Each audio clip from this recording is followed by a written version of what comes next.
Eu sentia aquele aperto no peito toda vez que o avião decolava. Não era apenas a saudade, era a certeza de que a vida estava acontecendo em fusos horários diferentes. Por anos, essa foi a nossa realidade. Telas frias, chamadas que cortavam no meio da noite, e a contagem regressiva interminável para o próximo encontro fugaz. Tínhamos carreiras sólidas, um apartamento aconchegante e a rotina confortável que a sociedade chama de sucesso. Mas para nós, sucesso era estar junto, e estávamos falhando miseravelmente.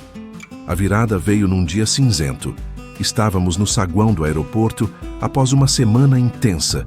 Ele me segurou, e eu senti que se eu o soltasse ali, eu desmoronaria. Naquele momento, compreendemos. Não importa o quanto amávamos, a distância era um parasita sugando nossa energia e nosso tempo. Voltamos para casa e iniciamos o plano. Sem hesitar, listamos o imóvel, vendemos o carro e liquidamos tudo o que nos prendia. Cada objeto que saía de nossa sala era um peso a menos em nossa jornada. A decisão parecia loucura para os outros, mas era a única forma de sanidade para nós. A última noite na cidade que chamávamos de lar foi surreal. Olhamos para a caixa de papelão final, sentados no chão vazio. Eu peguei meu celular não para ligar para ele. Ele estava sentado ao meu lado, mas para mandar a única mensagem de texto que importava. A mensagem final. Não era um adeus ao passado, mas o marco zero do nosso futuro.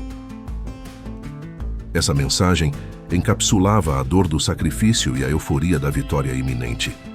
Ela dizia apenas 3 palavras, mas mudou tudo.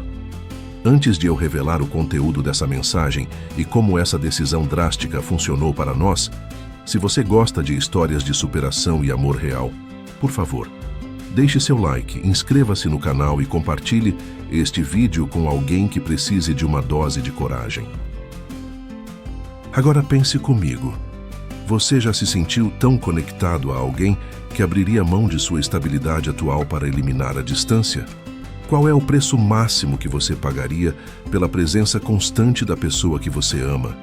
Deixe sua resposta sincera nos comentários abaixo. O preço, eu descobri, não é pago apenas no momento da decisão.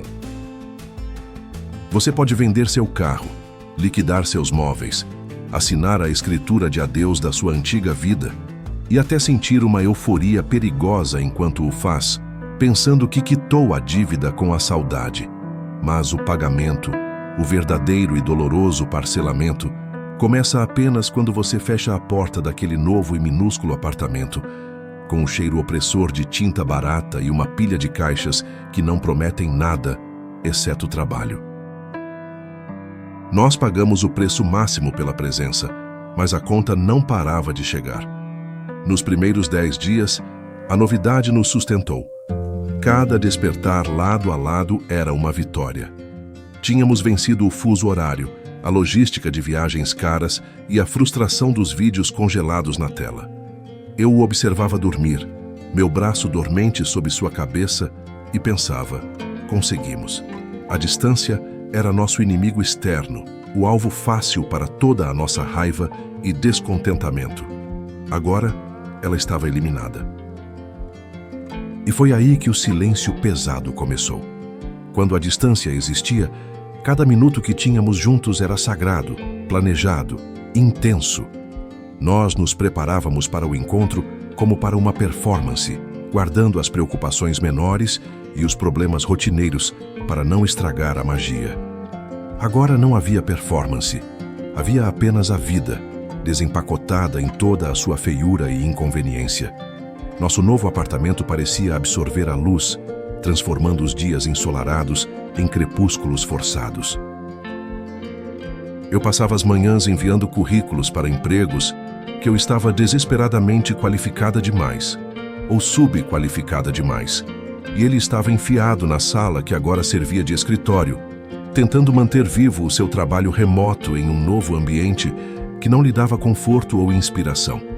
Eu tinha trocado a solidão física da minha casa confortável pela solidão compartilhada de um espaço apertado.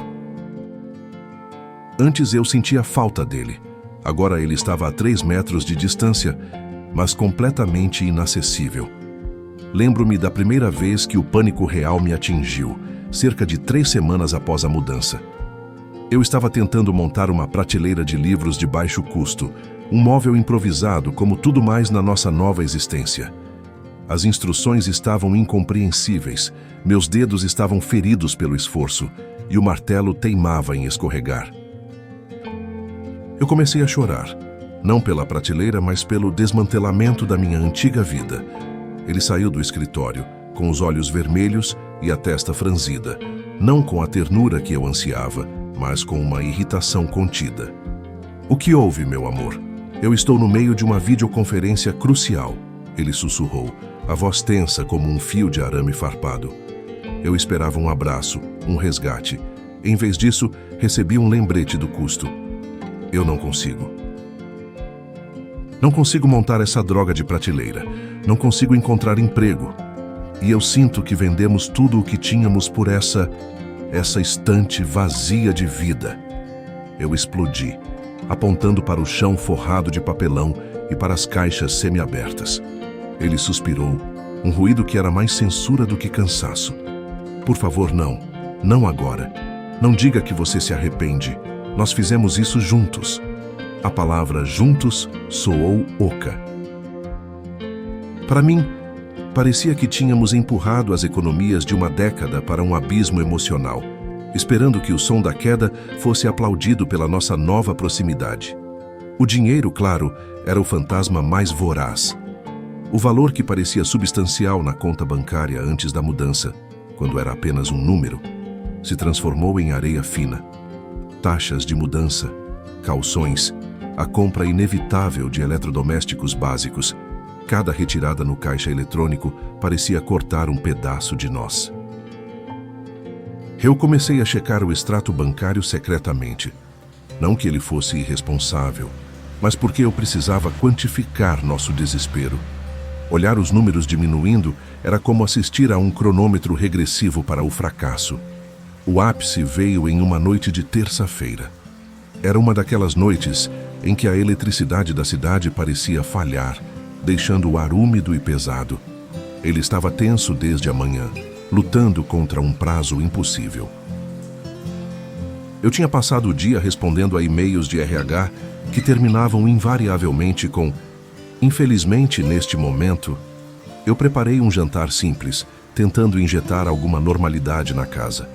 Mas a geladeira, que havíamos comprado usada para economizar, começou a fazer um som metálico e agonizante e de repente parou. Silêncio. Eu o chamei da sala, a voz rouca de exaustão. Ele veio, olhou para a geladeira estática e depois para mim. E nesse olhar não havia amor, nem frustração pelo eletrodoméstico quebrado. Havia terror puro. "Isso é o que faltava", ele disse, a voz baixa, letal. "Nós podemos ligar amanhã para o conserto. Talvez seja só o fusível." Eu tentei argumentar, sentindo a bile subindo pela garganta. Ele deu uma risada curta que não tinha alegria, apenas amargura. "Nós não temos dinheiro para conserto, ou para uma nova." "Você viu o extrato hoje? E a água que vazou do aquecedor semana passada? Estamos pagando o triplo pela estabilidade que abandonamos." A acusação me atingiu como um soco. "Eu sei que você está estressado, mas eu também estou. Eu estou tentando fazer funcionar. Eu vendi tudo, a mesma coisa que você para estar aqui, para que nós não tivéssemos que viver mais com mensagens de texto e telas." "Mensagens de texto eram mais baratas", ele gritou, e o som reverberou no espaço vazio, que parecia de repente gigantesco demais para nós dois. Foi a primeira vez que a palavra arrependimento pairou no ar, não dita, mas mais real do que qualquer móvel naquele apartamento. Eu recuei. Minha garganta secou. A presença pela qual eu havia sacrificado tanto estava se tornando tóxica. O sonho de ter um ao outro constantemente havia se realizado, mas o efeito colateral era um ressentimento mútuo, fermentado pela pressão de ter que provar que a decisão drástica tinha valido a pena. Eu o observei retornar ao escritório batendo a porta com uma força desnecessária. Eu fiquei na cozinha escura, com a geladeira silenciosa, símbolo frio e inerte do nosso fracasso iminente. Não era mais a distância que nos separava, era a realidade. Era o peso do que havíamos destruído para construir essa nova vida. A saudade era uma dor aguda, mas limpa. O que sentíamos agora era uma dor crônica, suja de dívidas, de esperanças não cumpridas e da terrível percepção de que, ao eliminar os quilômetros, não eliminamos o maior obstáculo, a luta diária para sobreviver, que agora tínhamos que enfrentar sem a rede de segurança de antes. Naquela noite eu deitei sozinha na cama, incapaz de me juntar a ele no quarto. Eu olhei para o teto escuro e me perguntei: o que fizemos? Nós tínhamos trocado a dor doce da espera pela dor azeda da coexistência forçada. Eu sentia falta do eu de antes, daquele que podia ligar, ouvir a voz dele do outro lado do país e fingir que todos os problemas se resolveriam quando a distância fosse vencida. Eu não sabia que o verdadeiro teste de um relacionamento não era a ausência, mas a pressão insuportável da presença quando não há mais nada para se apoiar, exceto o cheque especial e a promessa quebrada de uma felicidade instantânea. O drama tinha apenas começado, e eu, por mais que amasse aquele homem, comecei a temer a manhã seguinte. A manhã seguinte não trouxe clareza, apenas a névoa pegajosa da desilusão. Eu abri os olhos e ele estava lá, exatamente ao meu lado, e eu senti um arrepio gélido. Não era o conforto da presença que eu havia sonhado durante anos, mas sim a claustrofobia da nossa decisão. Aquele pequeno apartamento, que deveria ser nosso refúgio, rapidamente se transformou na gaiola que havíamos construído com nossas próprias mãos desesperadas. Eu tentava respirar, mas o ar parecia rarefeito, pesado com o cheiro residual de nossas esperanças queimadas. O verdadeiro inimigo não era mais a distância em quilômetros, mas a distância em centímetros que nos separava enquanto estávamos deitados. Eu sentia o corpo dele, a respiração dele, mas ele parecia a milhões de anos-luz. Nós tínhamos vendido tudo para pagar a mudança, para garantir o depósito, e agora a realidade nos atingia com a força brutal de um soco. Não havia colchão de segurança, não havia plano B. Havia apenas o presente implacável e a necessidade imediata de sobreviver. Nossos diálogos mudaram de planos para o futuro, para a contabilidade fria da dívida. Nossos beijos, antes urgentes e cheios de saudade reprimida, ficaram curtos, apressados, quase burocráticos. A intimidade que eu ansiava havia sido substituída pela tensão de quem calcula o troco do supermercado com um nó na garganta. Lembro-me de uma tarde específica, uma tarde cinzenta, que refletia o estado da minha alma. Ele estava sentado à mesa da cozinha, que servia também como nosso escritório improvisado, com a testa franzida sobre uma pilha de faturas. Eu tentei quebrar o silêncio opressor com um sorriso fraco. "Tudo bem?" Perguntei, sabendo a resposta. Era uma pergunta retórica, vazia, destinada apenas a provar que ainda podíamos usar a voz para algo que não fosse discutir qual conta pagaríamos primeiro. Ele não levantou os olhos. "Tudo ótimo", ele respondeu com aquela ironia cortante que ele havia desenvolvido recentemente. A ironia era um mecanismo de defesa, eu sabia, uma forma de evitar a explosão. Só estou vendo qual serviço essencial podemos cortar para não entrar em colapso antes do dia 10. Eu senti a pressão subir no meu peito. Era sempre sobre dinheiro. Sempre. E cada conversa sobre dinheiro nos lembrava do custo catastrófico da nossa aventura. Nós havíamos trocado a estabilidade individual pela miséria compartilhada. "Talvez eu devesse pegar mais turnos", eu sugeri, embora minhas pernas já estivessem dormentes de tanto trabalhar em pé. Ele finalmente me olhou, e o olhar dele me feriu mais profundamente do que qualquer grito. Não havia raiva, mas um cansaço avassalador, uma derrota que eu reconheci como sendo a minha própria. "Não é sobre mais turnos, é sobre o buraco que cavamos", ele disse. E cada sílaba era uma pá de terra jogada sobre o túmulo do nosso antigo relacionamento. Nós pensamos que estávamos fugindo da solidão, mas trouxemos a dívida conosco, E ela é um companheiro muito mais barulhento do que a saudade jamais foi. Eu me afastei da mesa, incapaz de suportar a luz fria daquela verdade. Eu me senti traída, não por ele, mas pela fantasia que havíamos sustentado. Nós acreditávamos cegamente que o amor era um escudo, mas ele não podia pagar as contas. Aquele dia marcou uma mudança irreversível. O medo da manhã seguinte que eu sentia na noite anterior havia se transformado na certeza de que o final estava iminente. Começamos a andar em ovos, evitando assuntos, evitando olhares. A proximidade física se tornou uma tortura.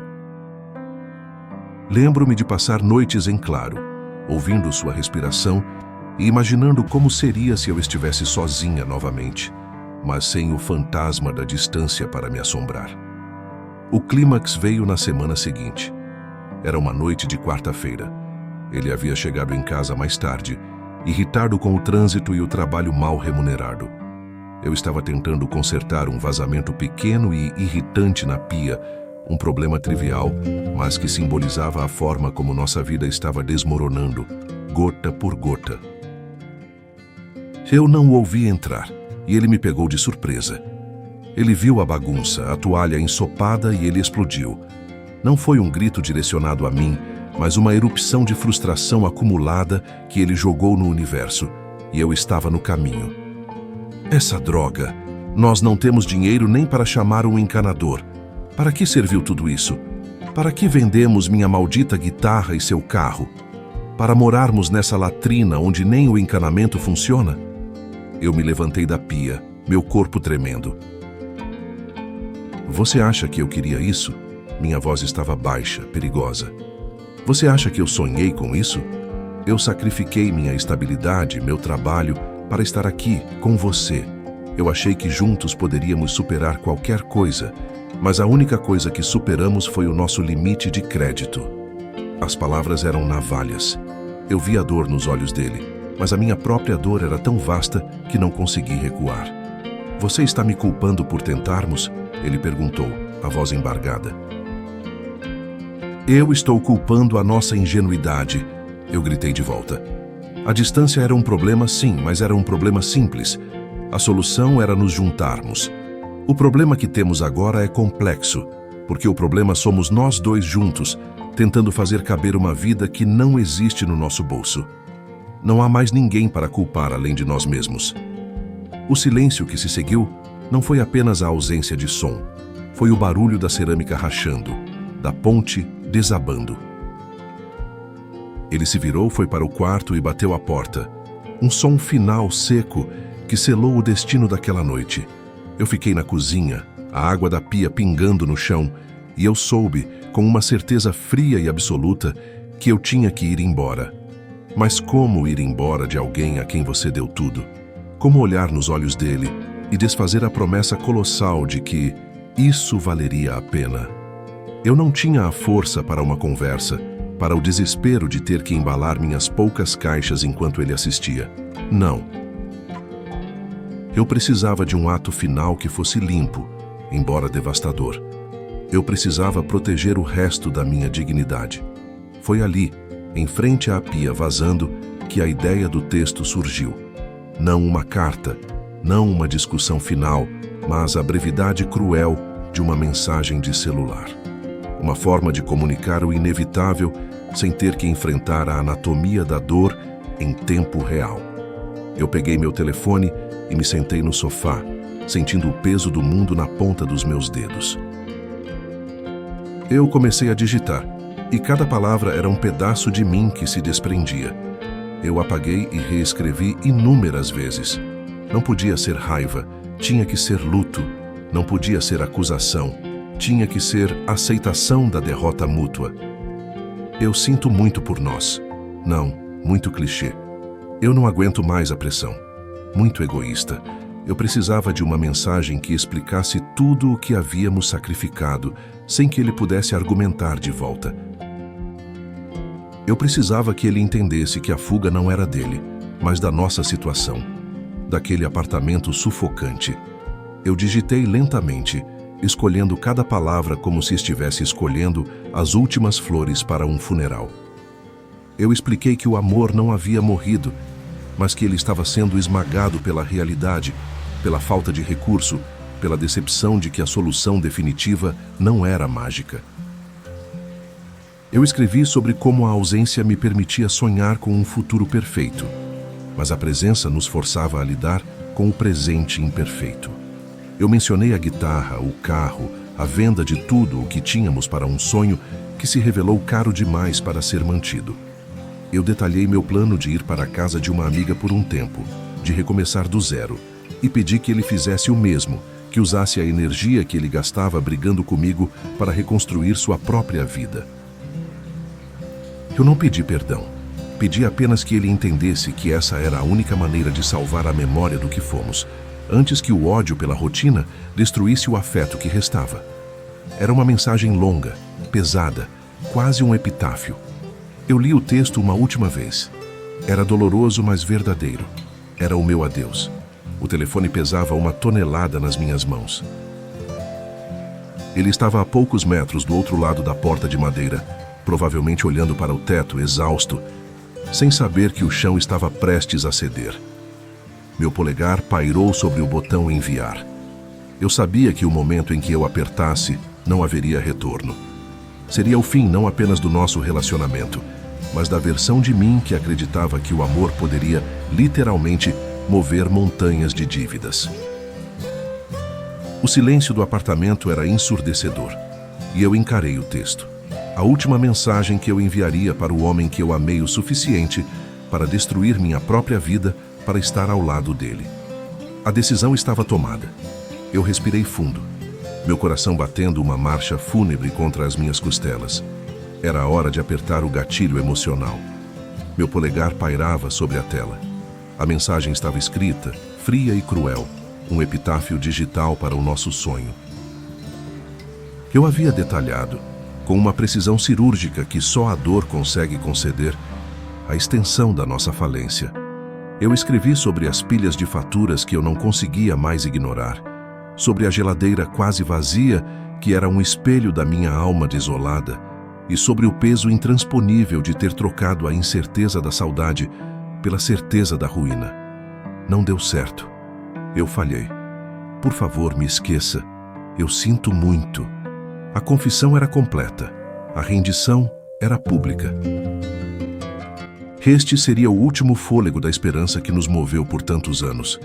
Apertei os olhos, sentindo o sal das lágrimas secas repuxar a pele das minhas têmporas. Aquele texto não era apenas uma desistência, era o estilhaçar da minha identidade. Eu havia me definido como a pessoa que faria qualquer coisa por nós. Agora, eu era apenas a pessoa que destruiu tudo o que possuía, inclusive a pouca dignidade financeira que me restava, numa aposta imprudente no amor. Eu inspirei, o ar gelado cortando meus pulmões. 1, 2, 3. Eu estava prestes a finalizar. Foi então que um som alto, seco e estrondoso varreu o silêncio fúnebre do nosso lar temporário. Não era um toque educado, era um golpe desesperado contra a porta de metal. Um batido que ecoou na caixa torácica vazia do apartamento. Eu saltei, o celular escorregando das minhas mãos e caindo no tapete sujo. O som se repetiu, mais forte, mais urgente. Quem poderia ser? Ninguém da minha família sabia o novo endereço. Nenhum vizinho teria tanta intimidade para bater daquela maneira. Eu me arrastei até o olho mágico, o pânico substituindo momentaneamente a prostração. O mundo girou e parou. Era ele. Mas ele não deveria chegar. Não por mais 5 dias. Ele tinha me dito que o turno extra no armazém não permitiria folgas, que ele só viria no fim de semana seguinte. O que ele estava fazendo ali naquela hora, na escuridão daquela noite de terça-feira? Eu abri a porta hesitante e ele entrou como um furacão desgastado. Não era o homem arrumado das chamadas de vídeo. Seu casaco estava amarrotado, havia sujeira de estrada nas suas botas e seus olhos. Os olhos que eu tanto amava, estavam vermelhos e inchados, carregando uma exaustão que rivalizava com a minha. Você não devia estar aqui. Consegui sussurrar, a voz rouca. Ele não respondeu com palavras. Em vez disso, ele me agarrou. Um abraço de ferro, desesperado, possessivo, diferente de qualquer toque que eu já havia recebido dele. Ele cheirava a diesel, suor e nervosismo. Eu vi, ele murmurou contra o meu cabelo, a voz embargada. Eu vi você online. Você ficou muito tempo digitando, eu senti. Eu soube que você ia me mandar alguma coisa horrível. Eu o empurrei para trás, a raiva misturada ao terror. O que você sentiu? Você sentiu o cheiro da bancarrota que eu causei? Eu estava te mandando a verdade, a única que restava. Eu não aguento mais fingir, o peso das nossas contas está me esmagando, eu não tenho dinheiro nem para o aluguel do próximo mês e você nem sequer está aqui para... Cala a boca, ele interrompeu. O tom não era de raiva, mas de dor profunda. Ele estava segurando uma mochila velha e surrada. Ele a jogou no chão com um baque seco. Eu não estava trabalhando em turnos extras no armazém, não só por isso. Eu senti a bile subir à minha garganta. O quê? Você estava me traindo? Depois de tudo que eu fiz, de ter arriscado? Não! Não seja estúpida! Eu estava vendendo o que restava. Eu o encarei confusa. Ele gesticulou para a mochila que parecia estranhamente pesada. Lembra-se daquele velho Toyota do meu pai? Aquele que estava parado na garagem? Aquele que eu insistia que ia restaurar um dia? Ele respirou fundo. O esforço da viagem, da mentira, de toda a situação, visível em seu rosto pálido. Eu o vendi. Vendi por um valor ridículo, mas vendi rápido. Eu sabia que você estava afundando aqui sozinha. Sabia que a nossa aposta inicial era ambiciosa demais para os nossos bolsos.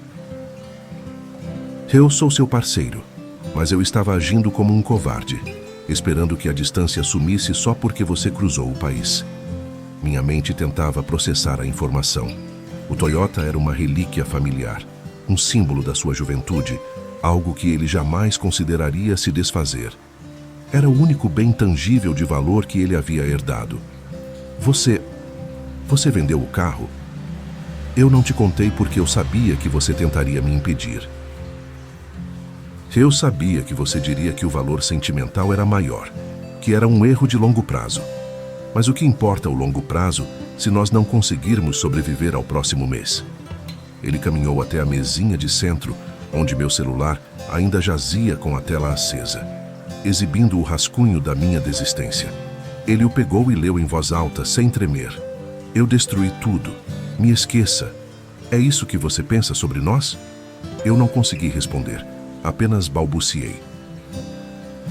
Escuta, a diferença entre a minha situação e a sua é que a minha bagagem de dívidas ficou para trás quando você se mudou.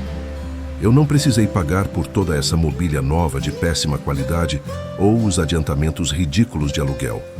Mas eu sabia que você não estava preparada para o choque financeiro desta cidade. Eu sabia que a nossa conta conjunta não ia aguentar. Você estava tentando nos dar um lar, e eu estava do lado de lá da tela fingindo que trabalhar no armazém resolveria a diferença de milhares de reais.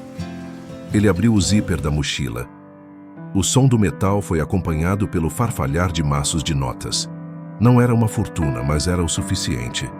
O suficiente para cobrir os atrasos, respirar por alguns meses e, mais importante, estabilizar o chão que havia sumido sob meus pés. Saesto, ele disse, empurrando a mochila para perto de mim. É a prova de que eu não sou um covarde. Eu vendi a única coisa que eu tinha de valor, a única herança física que me restava para ter o suficiente para garantir que o seu esforço não fosse em vão. Nós não vencemos a distância só pela geografia, mas pela capacidade de sacrificar o que é mais difícil para nós. Ele não estava bravo, estava esgotado.